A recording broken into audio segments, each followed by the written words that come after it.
just as we intervened in the process of the biological reproduction and evolution of plants and animals, at a later stage we intervene in the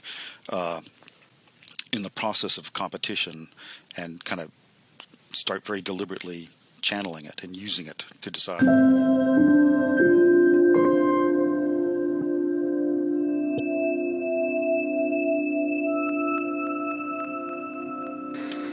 Welcome to Uncomfortable Collisions with Reality, our renamed podcast.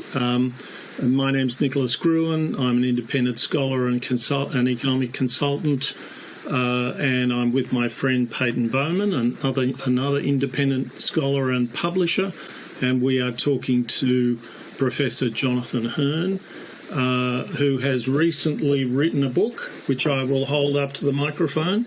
And it's with an iPad, but I think, it's a bit hard to read with an iPad, but it's called The Domestication of Competition, Social Evolution and Liberal Society. And people who know anything about what I'm interested in know that that's a subject that would have me showing my interest and jumping in and exploring it. And fairly early on, looking at it, I contacted Jonathan and said, would he be prepared to participate in a discussion, and in a recorded discussion? And here he is. He's Professor of Political and Historical Sociology at the University of Edinburgh, and I presume that's Adam Smith's old university. Am I right there, or was he in another university in Edinburgh? He was actually at the University of Glasgow.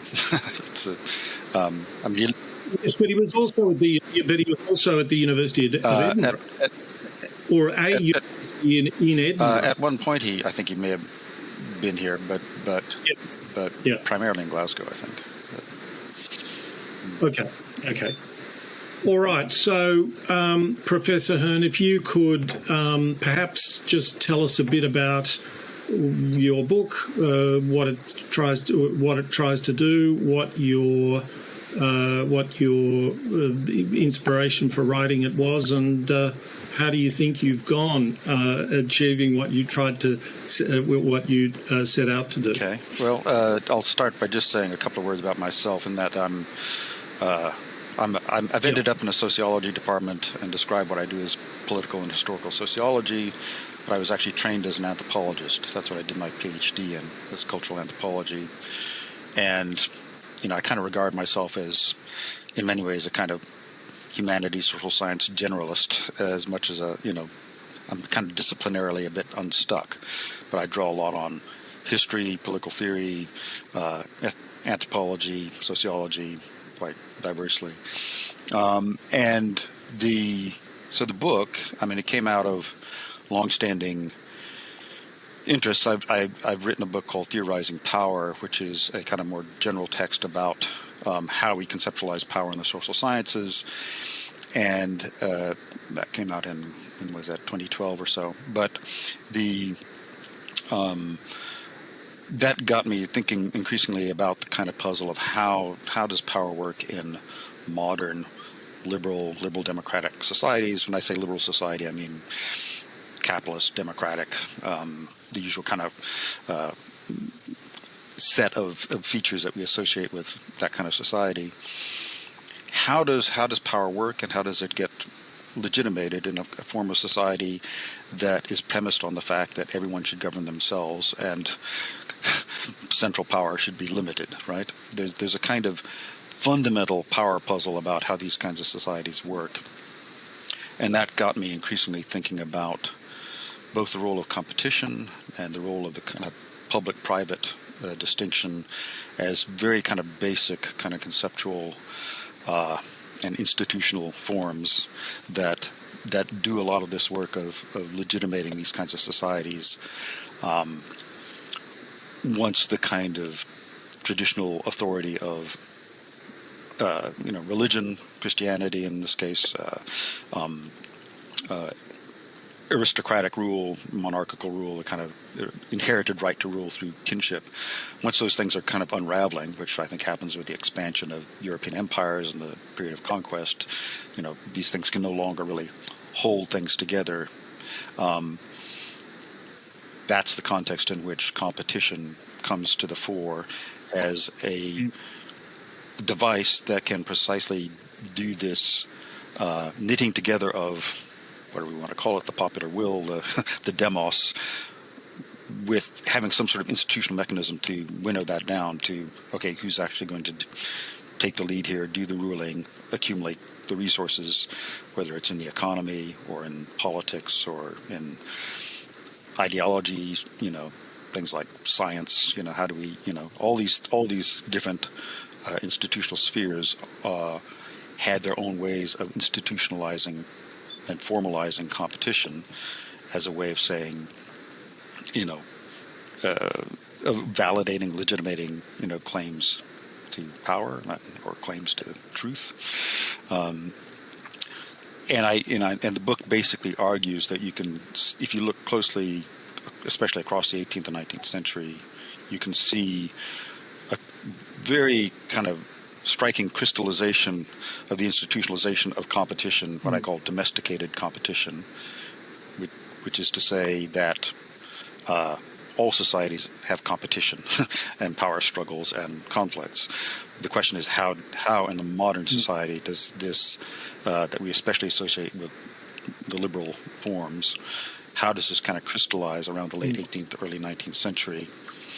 And what does it have to do with the emergence of certain kind of organizational forms like the modern company, like the modern political party, like the whole kind of web of associations and voluntary organizations that we associate with the term civil society, and also with, in the arena of kind of winnowing out truth claims, what does this have to do with the transformation of the medieval religiously based university into the modern university that we recognize today, which is kind of a centerpiece in the whole much wider civil society arena of struggling over claims over truth. So I'm trying to, the center parts of the book are trying to illustrate how that transformation happens in each of these arenas all around the same time. And so I'm sort of making an argument that part of this is about law itself, long European legal traditions leading to the sort of becoming the centerpiece that allows the formation of these various kinds of organizations as corporate organizations with legal personality and as kind of legal beings that they come to rule where previously kings and queens and aristocrats and popes and bishops used to rule in various arenas. That's probably enough of that's a sketch of the book. There's lots of parts to it, but Yeah. So it gives me an opportunity. I think what I should do now is kind of explain where I'm coming from, because I think we're both using exactly the you didn't just mention competition and by implication cooperation, which is the other pole, but you also talked about public and private, and that's very much all the way through my work. And yet I don't think there's anything we can identify where we strongly disagree with each other, but we're looking in somewhat different ways. And essentially, I started thinking about this when I was thinking about, I suppose, one way to sketch out the thinking is to talk about the way I thought about the internet, which is that the internet produced an explosion of public goods privately provided. So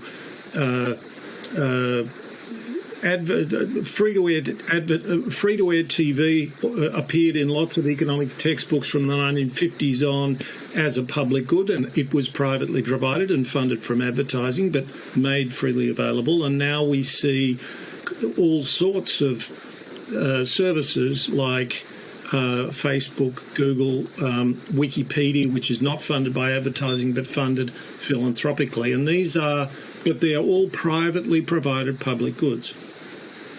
And it kind of bothered me that this was a very powerful language that economists had developed to think about the differences. In fact, it started with some terrific work from David Hume and, of course, Adam Smith. And it bothered me that economists were not thinking very creatively about the explosion of public goods privately provided on the internet. And the more I thought about this, the more I ended up in quite a rich place, I think, which is that these very crisp models of public goods that economists had sketched out, and I won't go into detail about that, but they had very, very specific technological definitions of what made a public good and what made a private good, gave you some very crisp ways to think about the issues. And one of the things you notice is that very few things are perfect public goods or perfect private goods. That's the problem. So economists are pretty good at working out exactly what to do with a perfect private good, have a market, and with a perfect public good, have a government. And yet there are all these gradations in the middle. And the more that I thought about that, the more I realised that public and private goods exist really in relation to each other, and they exist everywhere. And my way of putting this is that every social institution of any significance is an ecology of public and private goods. And I always use the example of the conversation I'm having with the person that I'm talking to at the time. So you and I are sharing a language, which is a public good, doesn't turn up in the economic textbooks, but that's what it is. Again, privately provided, not provided by the government, except in France, where they do a bit of policing of the language, but that's about all. The fact that you and I both understand the basic rules of a conversation, which is we don't just say anything that comes into our head while it's coming into our head. We wait for the other person to finish, or we might want to interrupt them in a way that indicates that we're contributing to the conversation rather than just yelling at each other and so on.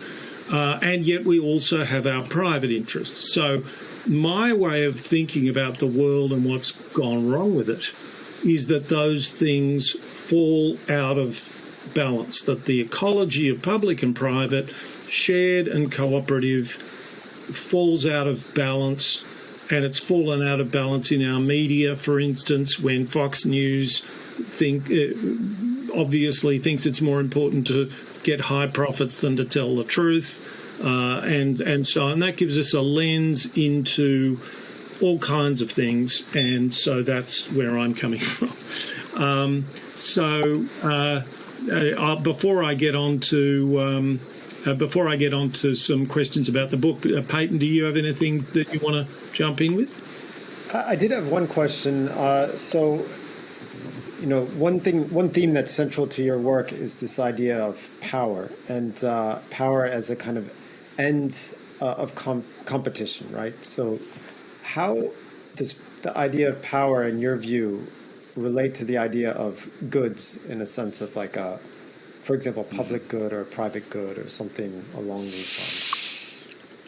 Well, I mean, I think power, for me, is kind of more fundamental and precedes questions of goods or competition. It just is the case that all living creatures have some kind of powers, and human beings have particularly elaborated powers because of language and our ability to coordinate ourselves in much larger and complex forms of social organization. So I definitely kind of look at these things as, society just is a way of managing power, which, is the kind of situation we're existentially thrust into, as it were. And societies do this in many different ways.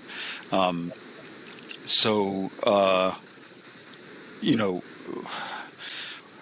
of the things, if one is able to monopolize whatever kinds of goods are available in a particular kind of society, one through those resources will have more power.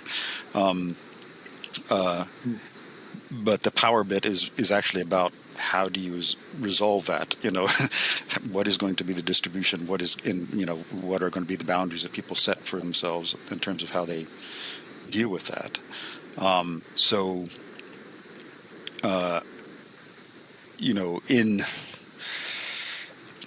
In the book, I sort of organize my analysis of historical change and competition in terms of this fairly famous framework developed by Michael Mann, where he sort of says there are economic, political, military, and ideological sources of power, by which he means kind of institutional contexts in which particular kinds, fairly universalizable kinds of power are generated. And not economic. If I missed that, I was a mistake. It should be economic. It's the IEMP: ideological, economic, military, and political. Though in my argument, the military. Okay. Oh, sorry, you started with economic. I think. Sorry, I wrote down economic. Sorry. So, I guess one could argue that those are different arenas in which very distinctive ways of creating and accumulating power happen.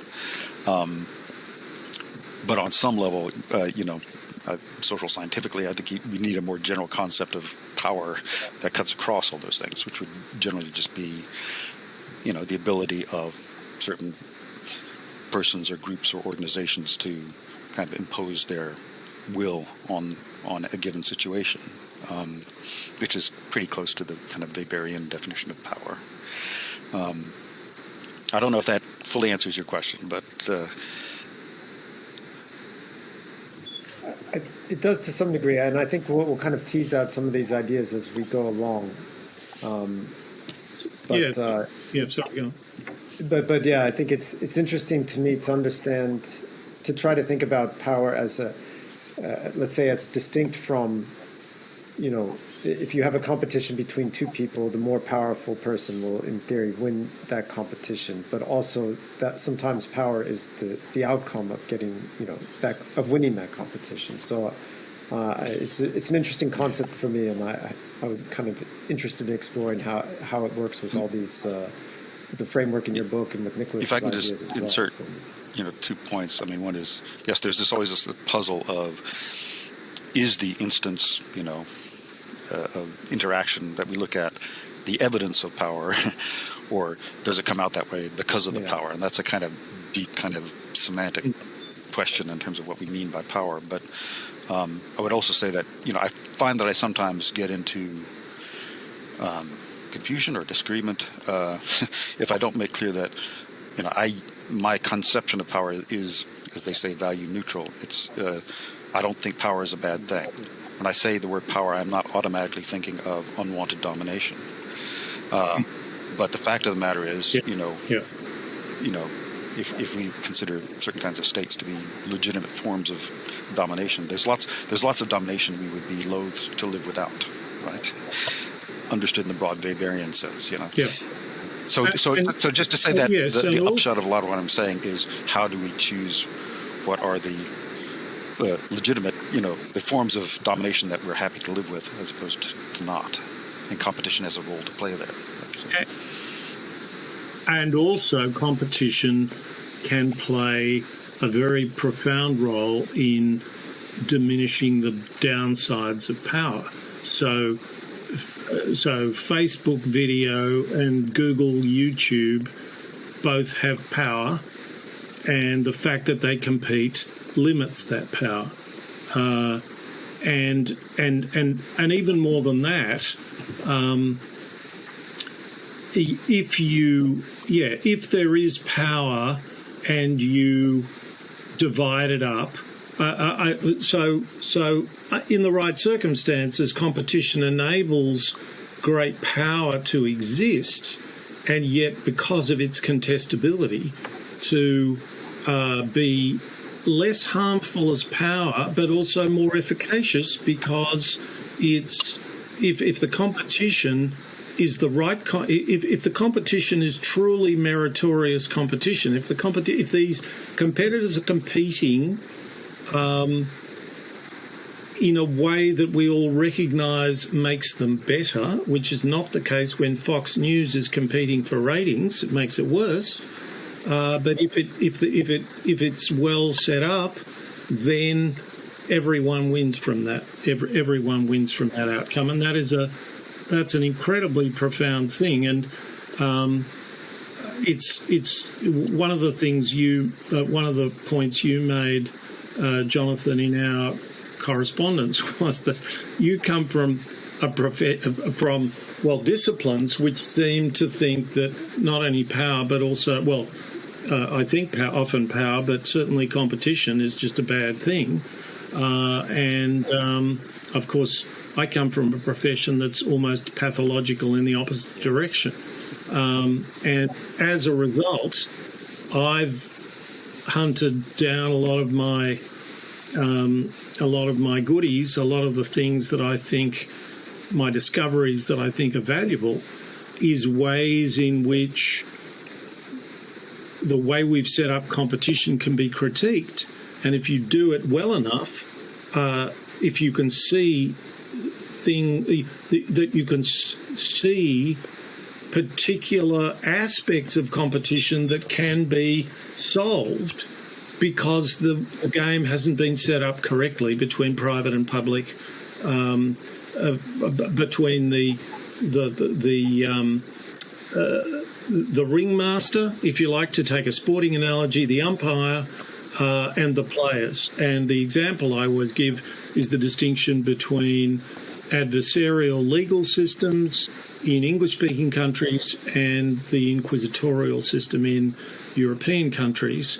And now, there's lots to be said about this, obviously, but to focus on the point of competition, in European countries, the ringmaster, the umpire, has a lot of power, and that's a good thing, because the umpire, the magistrate, is there trying to find the truth.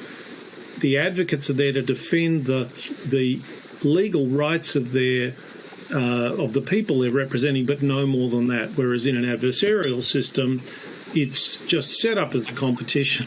The judge kind of watches more, almost as a member of the audience, occasionally makes a rule, and it's both more, speaking in this pure way of these two ideal types, it's much more inefficient and it's actually less fair. So that's an example of the way in which we can have competition, and we can correct it in ways that bring about things that improve what we get out of it.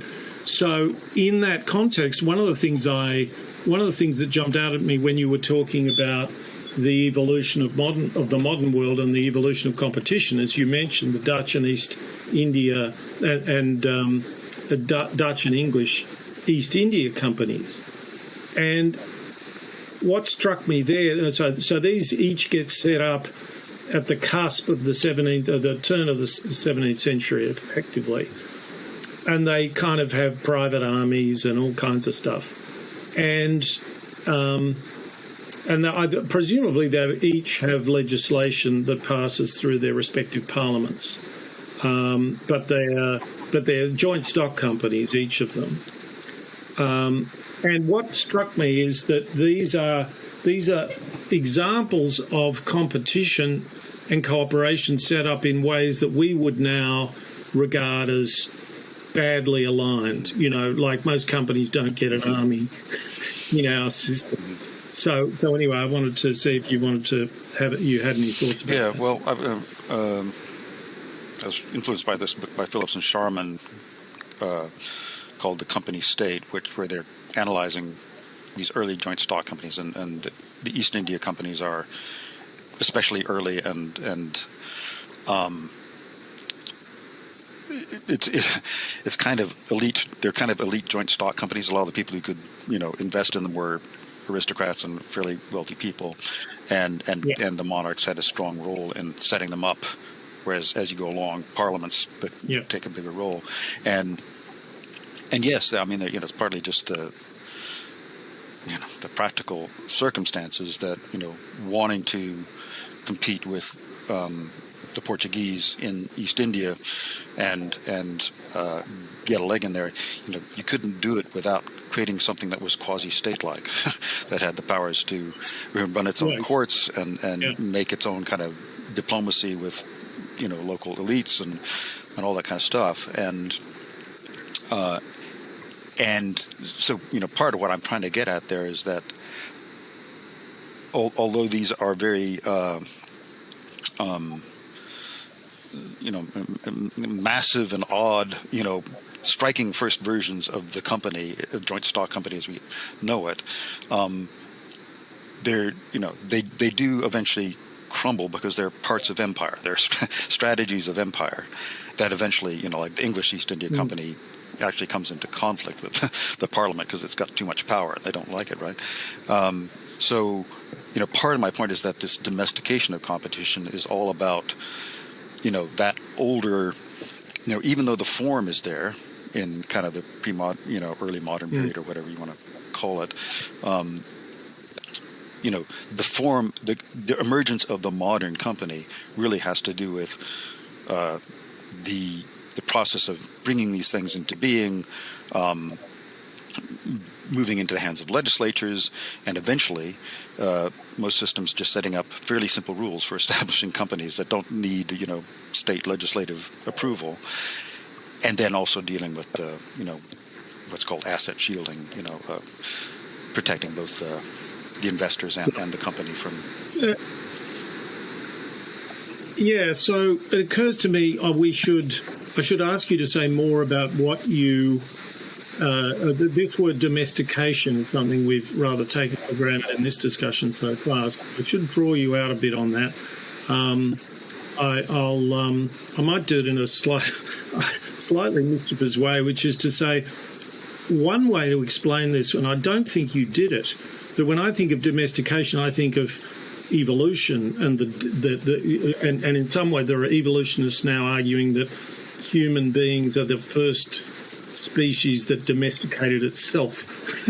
But if you look at the domestication of dogs from wolves and pet cats from wild cats, that there are certain things that occur physically, that you can see physical differences and temperamental differences, and that's kind of what's going on in your book. Now, maybe you did mention that. I don't know whether you did, but anyway, that's my little prompt. You go for your life and tell us about domestication. In the opening chapters, there is a section where I kind of address what's going on here, because it is quite an explicit.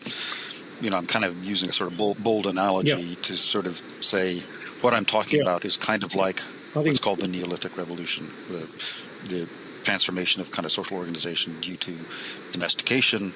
I mean, that's, animals came first, but plants followed on, and cereals and stuff. And part of the point is that with that classic case of domestication, where suddenly cities became possible, and, whole much larger and complex scales of human social organization with new problems of organizing power and allocating it arises because of this, somewhat, fairly accidental process of domestication that just, takes off and has this effect. So I'm trying to say, sort of by analogy, that, okay, so the intervening years, between, about 10,000 years ago when we started domesticating, 5,000 years when modern states started, well, not modern states, ancient states started to form. The period I'm talking about is also a period where we begin, rather than being, subject to various kinds of competition, ideological, military, political, all the kinds of conflict that's constantly going on in pre-modern, feudal types of societies. That's what's distinctive, is we start to intervene. We harness the competition itself rather than being subject to it. We sort of say, oh, if we cultivate this, cultivate being the kind of key word there, right? We can harness some of the energy. Energy is also a key word there. Yeah. In constructive ways that allow us to channel the competition that in earlier forms leads to people slaughtering each other in more productive ways. And the 18th century idea of du commerce, gentle commerce is obviously a kind of the time perception, a conception of this fact. It's not that I'm trying to say that obviously that doesn't resolve it, because there's lots of ensuing war at greater scales, and but there is something about it that is, just as we intervened in the process of the biological reproduction and evolution of plants and animals, at a later stage we intervene in the process of competition, and kind of start very deliberately channeling it and using it to decide. So I think one of the places in the book where that analogy, where you pursue that analogy with some, to some profit, is when you talk about the transition between the founding fathers' generation of American politics, moving on to the Jacksonian revolution with Andrew Jackson, and so on. So I want to ask you to sort of say something about that, and then I want to go on to the thing that fascinated me the most. You've given me a name for something, which, as Peyton knows, I think a lot about, which is constraints on competition within competitive systems, and that's the notion of the president as mute tribune. But we can, so I'm giving you a tricky task here, which is to tell us about the way in which American politics was domesticated. Well, firstly, I guess, by the revolution, and then, or the political system they set up, and then again in the next generation, and then set us up for a further discussion of mute tribune. No pressure. Yes. Well, in the American Revolution and a bit later in the French Revolution, what's striking is that the ideal of democracy and the people ruling themselves was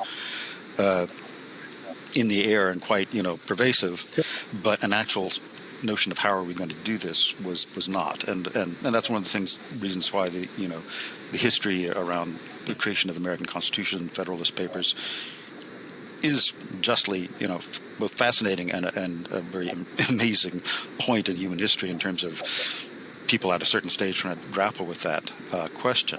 And it's quite clear that the early, after the revolution, the early founding quote-unquote fathers didn't have a clear idea of how to do this, and had a sense that, well, instead of the old feudal, European aristocratic elite just inheriting their right, we have a natural elite who has demonstrated itself through its, work in letters and science and war, and diplomacy, that will just naturally kind of be chosen to lead. There wasn't an idea of a party system, and all the early founders were against political parties, what they call factions or whatever, and so the idea that political parties might be a necessary way of actually making this system work was not there at the beginning, and that's part of how this, in the early days, from Washington through to John Adams, a lot of the customary understanding was, if you were going to become president, you stood back and waited for your friends to argue for you, and by kind of acclamation, as opposed to election in the modern technical sense, you would come to power. There was voting, but it was fairly simple, and but the idea that you actually engaged in this was the idea of the mute tribune, the person who stands up to play the role but doesn't say anything, doesn't argue for it. Well, it was a nice formula, which is that one would neither seek nor refuse the office. Yeah, I like that. So it's all about duty. But that turned out to be. We look back at it and we think, especially lately, we think, if we could only go back to that, But yeah, and they did try and institutionalize it. So it wasn't just the culture; it was all. I mean, the Electoral College was really trying to honour this idea that we don't want campaigning going on. We want a bunch of electors to identify. This has been going on in Venice very successfully for centuries, and I think that was an important influence on them. yes, It didn't work out. It was a total disaster because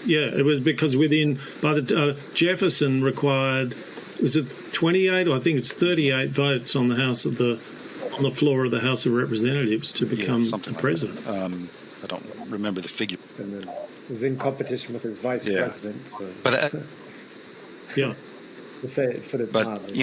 Nowadays, the American Electoral College, it's kind of a vestigial part that is subject to gaming as much as it is, things have moved on, it's evolved, and well, it's been gamed by Trump, but it's not so much gamed as just a bit of a randomizer. It just is a non-alignment between the popular vote. It's not that easy to game, but unless you just lie about things, which it turns out can be Anyway, sorry.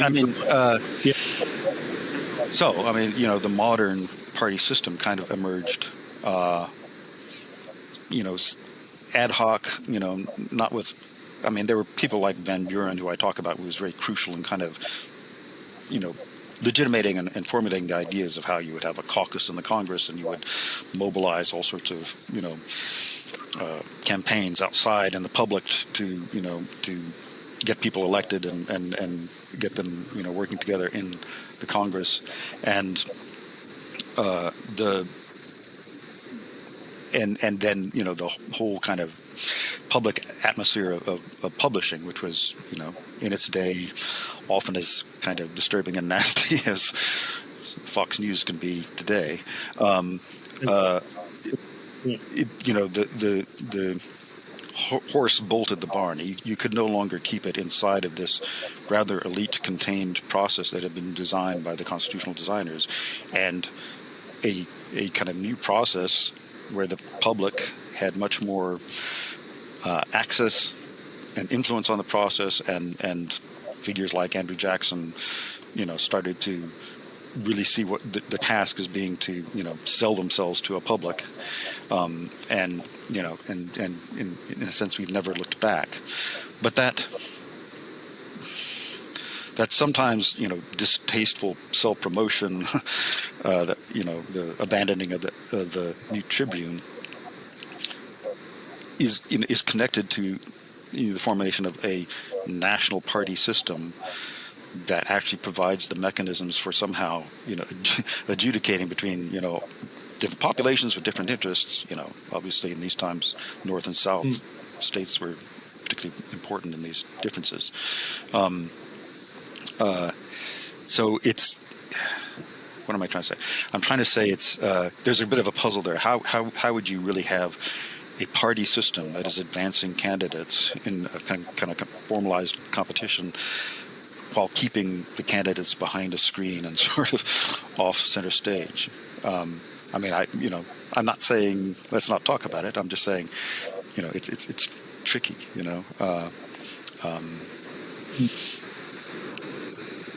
But I have a sense you have a yearning for the Tribune, and we'll have to get back to it. Well, it's interesting. No, it's to say yearning is. I'm not much of a yearner, but I look at stuff and I think, now that's very interesting, and I think that's why I emphasise the institutional fix for the Mute Tribune. If you just say, look, we're all going to be playing noblesse oblige here, well, that stopped with Jefferson, as a matter of fact, and this is one of the ways in which Jefferson and Adams fell out, is that Jefferson was pretending to be a Mute Tribune, but he sort of was, sending texts to people, or the equivalent of that in the 18th century. So it's not a yearning. It is it's what I think of as what's most valuable about history, which is you look at this civilization, which is your own, but translated in time, so that it's your own and it's just totally different, or it's just profoundly different in certain respects. And then you think, well, what in that little assemblage is better than we've got, and can we have it? And so my interrogation of this, so it struck me very strongly when and we have it in school. So my daughter went to a school where the school captain didn't campaign. So that's kind of important. It's telling us something about competition. Again, I'm a great respecter a Burkean respecter of the wisdom of institutions.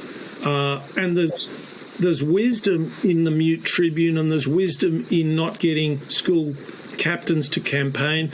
And there will often be wisdom in very cutthroat competition. You just got to look for the wisdom. I'm not saying one is better than the other in all circumstances, but it just seems to me, it just stares us in the face that hyper competition has gone toxic in so many different ways, because there's layers. So there's competition in media, there's competition between the politicians, and it turns out that if you are competing with a person in this mediated democracy, which is about the words you use as much as anything else, then one of the main things you can do is just try to misrepresent your opponents.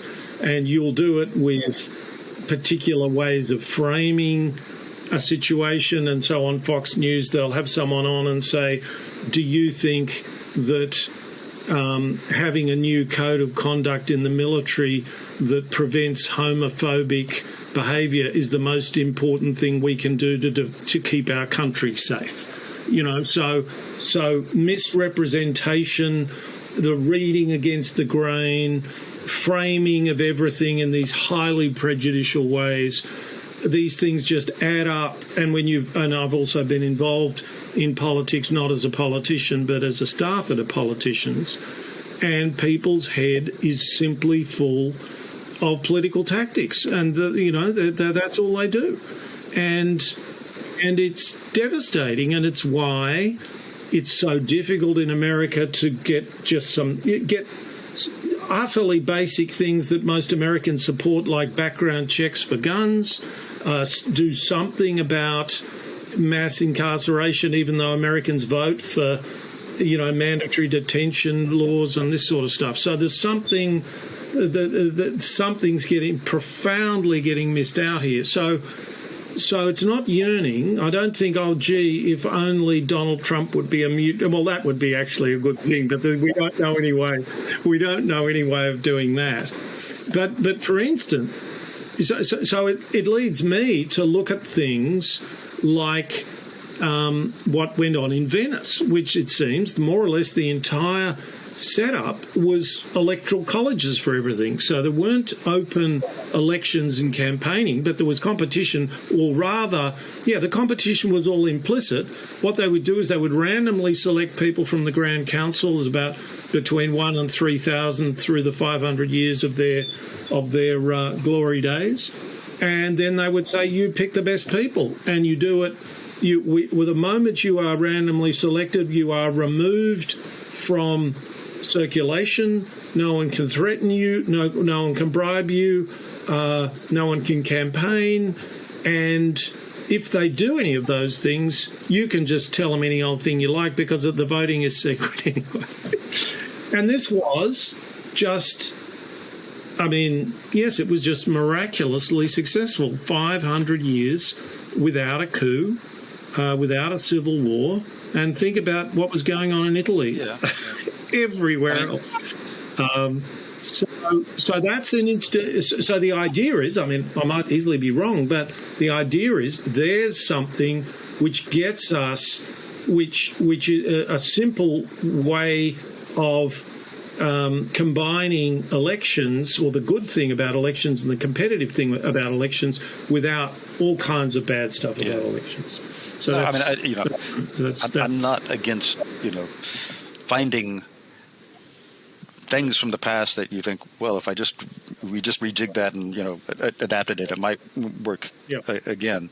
I think one has to remember that in Venice the system you're describing was a way for an elite strata of powerful families to reach a workable compromise that had this, made the city very powerful over a long period of time. But that's also, I'm just sorry. You want to add? Okay, you go. What's fascinating is that at the height of it, there were 3,000 of these people, and they're all equal. And now they're a big strata. They're sort of, I think, less than 5% of the population. But then Athens was only 20% of the population. That was about 30,000. But the point is, they're big enough to be completely unwieldy. And this idea of complete equality of everyone in the council, and then they go about identifying who should be put above them. And by the 13th century, they have a monarch, an elected monarch called a doge, who has about as much power as Queen Elizabeth had. It's Queen Elizabeth II. I mean, it's extraordinary. It's an extraordinarily balanced the devolution of power among those 3,000 people is just a really remarkable thing, I think. Yeah, no, I think they're interesting. Anyway, I'm just sort of speaking from enthusiasm, not because I expect you're going to disagree with me, although you're most welcome to if you want. But I do tend, whether it's ancient Greece or early Roman Republic or Venice, these situations before modern democracy and party systems arises, in which some kind of democracy takes shape, does seem to have something to do with situations where enough powerful families, lineages, groups realize that it's in their interest to create some way of compromising with each other, even though they're sitting on top of people who have no power. That there's something about these city-states that created the circumstances for that kind of bargain to happen in these forms that we now recognize as kind of proto-democracy, right? If I can jump back to what you were saying before, we were talking about early American politics and the Mute Tribune and all that. I do tend to think that generally what often goes wrong with competition is that it's not that competition full stop is bad or is a problem, but that every form of competition is oriented to a very specific kind of practice. It has a telos. It has a goal that it's supposed to be achieving, but it's very easy for the practice to get distracted into other things, so that this competition over the public representation of the reputation of figures and doing each other down and all that kind of stuff, that competition displaces the competition over serious policy proposals. How should we run our economy? What should our international relations be? All that kind of stuff. And there may be some argument about our degradable human nature that makes us susceptible to some of these kind of diversions, but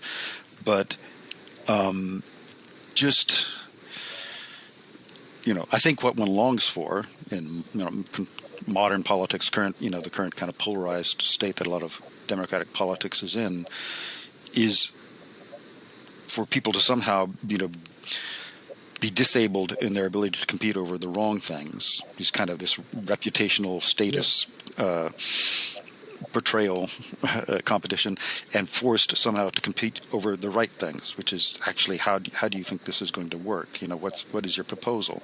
And I would say that once you start thinking in that way, you see a parallel of this problem in many different fields. So in academia, you can find lots of people who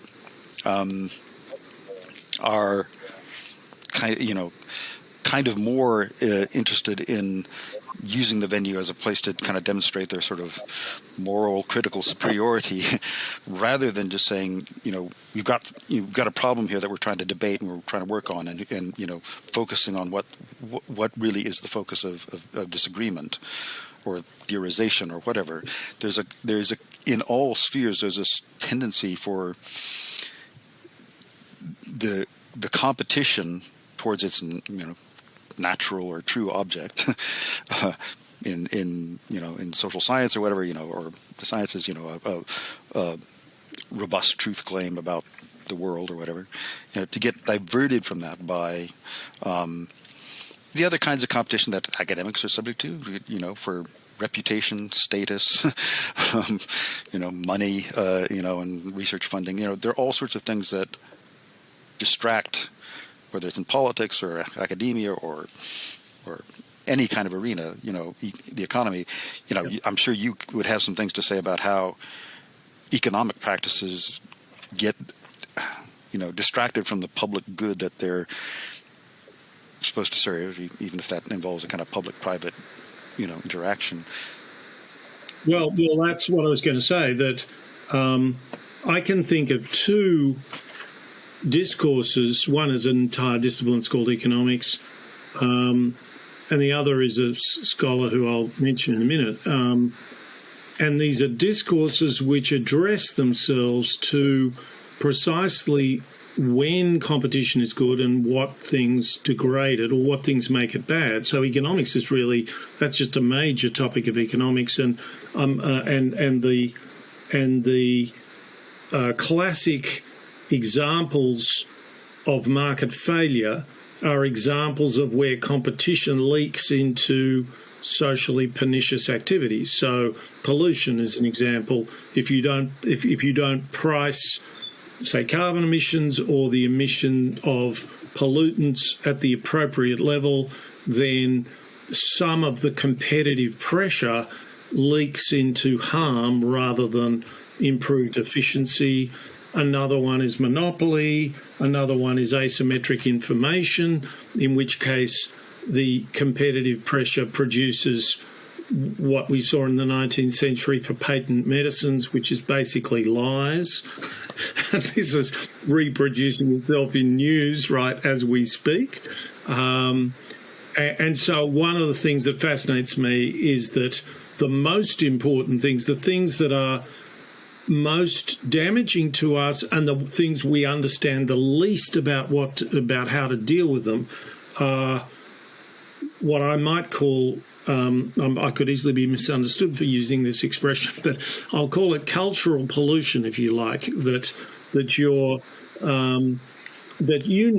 you're running a news program that you can link bait, we're going to a message and when we come back we find out something which is a sort of misleading, and we keep people revved up and we're not actually helping inform people. So if we can then say that's so economics attends largely to the sort of material aspects of this. But one of the things, as I read your book, I wondered whether you had thought of considering was the framework that Alistair McIntyre sets up. Another Scotsman. You're an American, but you're an honorary Scot to me because you're at the University of Edinburgh. And he distinguishes between internal and external goods. And his argument is that the external goods is rather like an economist's argument that the search for profit can always leak into the wrong kind of search for profit. And so I find that quite a powerful way to think about the problems of competition, of excessive competition, because so I think I'll just say a little more for the benefit of people who haven't read McIntyre. The idea is he gives the example of teaching a little girl to play chess, and you offer her candy to give her an incentive to learn to get good at chess. And the idea is that over time, she learns to value the internal goods of chess. What are the internal goods of chess?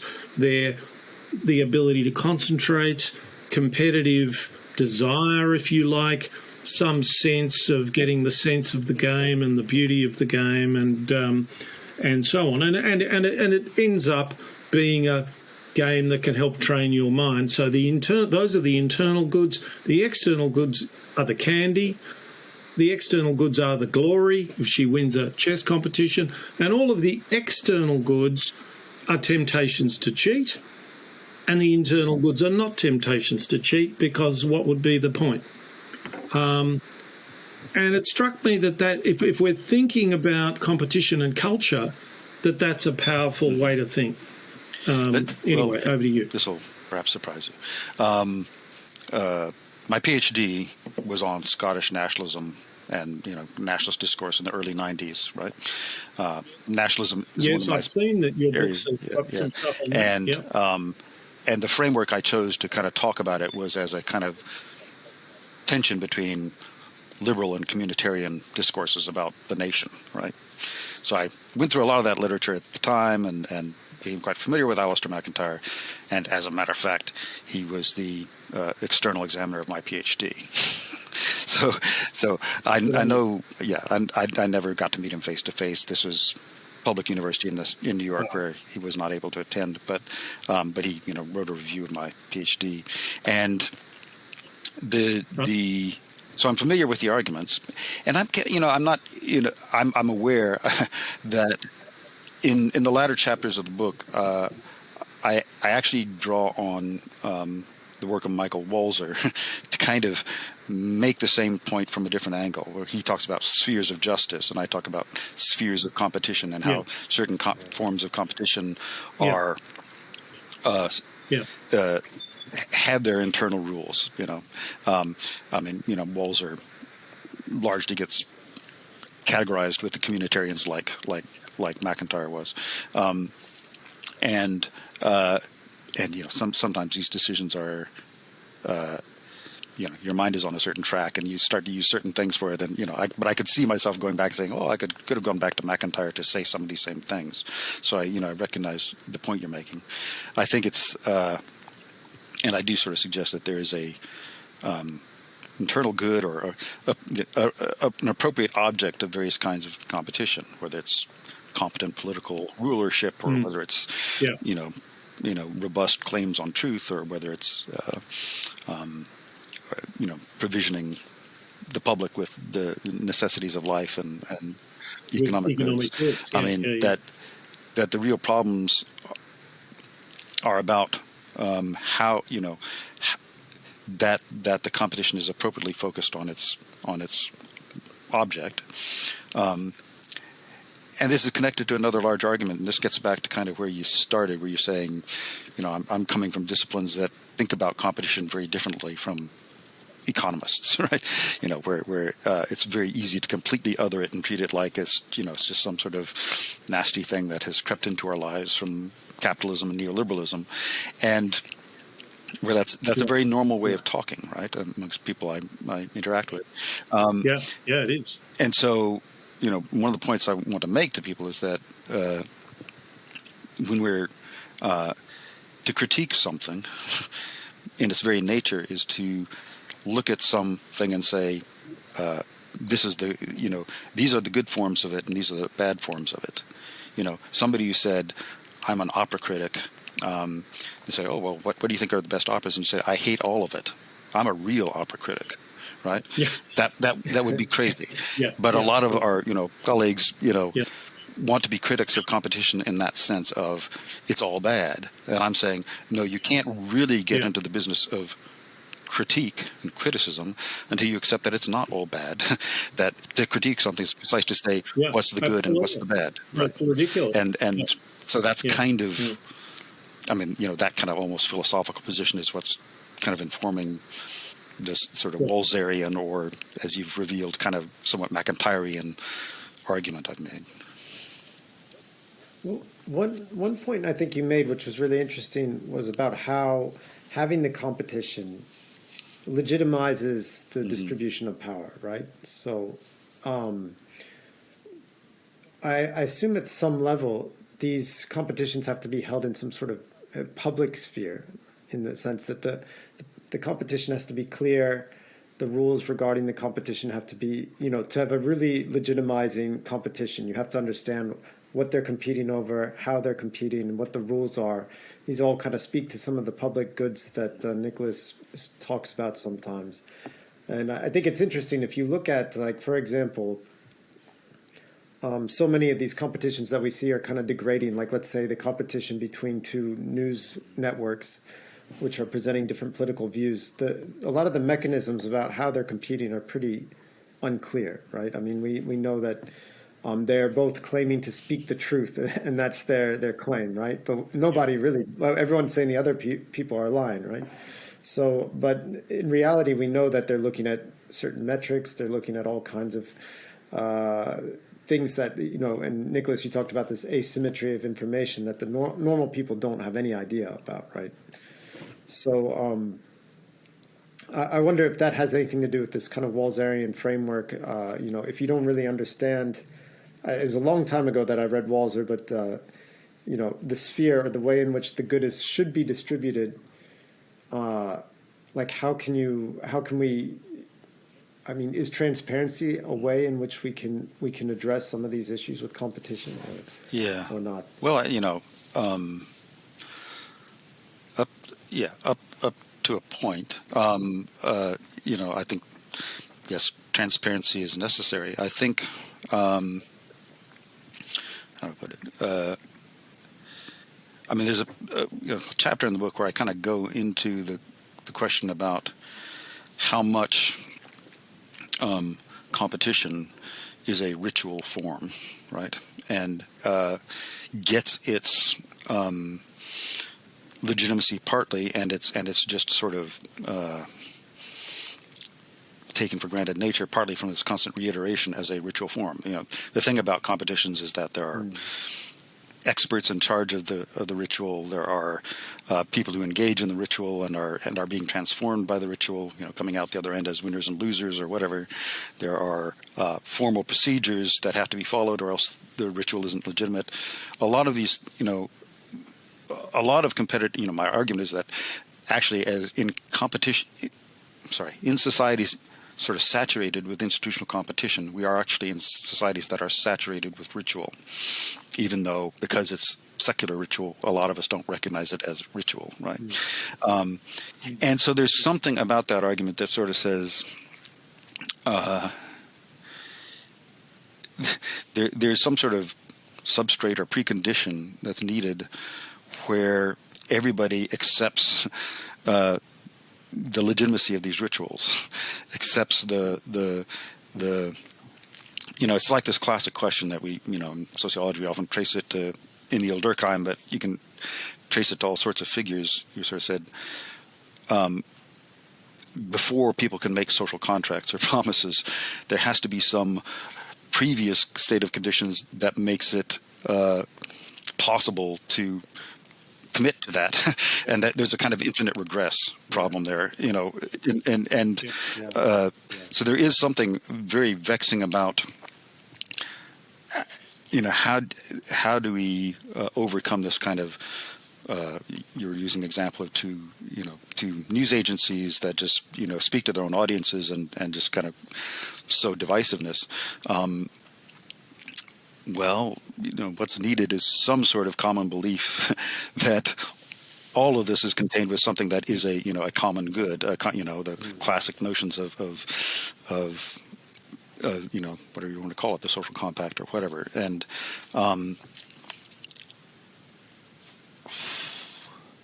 I think I'm making more of an argument. This is me kind of not quite sure what I said, but more of an argument to the effect of for competition to work, that often has to be there, that foundation of common agreement over what we're competing for, rather than competition will bring it about. That's not what I'm. And I mean, there are circumstances where competition can bring it about, and I guess an example of that is, I don't know, what it would have been 50 years of bloodshed and war in Europe produces good Queen Bess, who says, "Look, I tell you what, I won't worry if you're a Catholic or not, so long as you don't try to kill me. It's really okay with me." Now that's competition leading to its own domestication, but very often it doesn't work like that. And in fact, I've been working on a document with a colleague, and we coined two expressions: competitive drift and competitive breakout. Competitive drift is the process by which a Silicon Valley entrepreneur, Paul Graham, writes brilliant essays every month, and he's written a completely brilliant essay on, he says, the most important thing you learnt at school you didn't know you learnt, and it was that you think knowledge is passing tests, and teaching yourself to the test is almost nothing to do with knowledge. And there are so many ways in which the teaching, and particularly the assessment of knowledge, produces this competitive drift so profoundly that many educated people don't have a very, I'll just put it out there. Many educated people, I think many academics, aren't very good at thinking for themselves, because they think that it's passing the test. They think that it's hitting the KPIs. They think that it's getting, in the case of an academics, in the case of an academic, getting lots of journal articles published. In the case of a school student, getting good grades. So that's this is this process of competitive drift.